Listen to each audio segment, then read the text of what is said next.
நம்ம ஏபிஜே அப்துல் கலாம் ஐயா எப்படி சயின்டிஸ்ட் ஆனாரு தெரியுமா? எம்ஏட்ல படிக்கும்போது பெஸ்ட் ஸ்டூடெண்ட்னு பேர் வாங்கியிருக்காருங்க. அப்போ வந்து லட்சுமணசாமி முதலியார்னு ஒரு ஆசிரியர் வந்து ஒரு புக்கு கொடுத்துருக்காருங்க. அந்த புக்கு பேர் தான் வெலாசிட்டி. ஒரு ராமேஸ்வரம் புயல் எடுந்துருச்சு. அப்போதைக்கு அந்த புத்தகத்தை விற்க போயிருக்காப்புல. அந்த கடைக்காரர் கேட்டுட்டு, என்னப்பா அந்த புக்கு வந்து புதுசா இருக்கு, என்ன விற்க போற அப்படி கேட்டிருக்காப்புல. அதுவும் லட்சுமணசாமி முதலியார் கொடுத்த புக்கு மாதிரி இருக்கு அப்படி கேட்டிருக்காப்புல.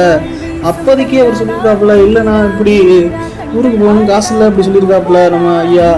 சொன்ன உடனே அந்த கடைக்காரர் சொல்லியிருக்காப்புல, தம்பி நீங்கள் காசு வாங்கிட்டு போங்க, ஆனால் புக்கு உங்களுக்காகவே இருக்கு, திருப்பி வந்து வாங்கிக்கோங்க அப்படி சொல்லியிருக்காப்புல.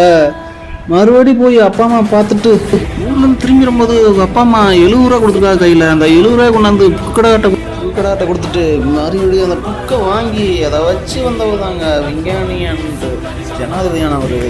இந்த புக்கு பேர் தாங்க வெலாசிட்டி. மனுஷன் கடைசியில் எங்கே இருக்காரு.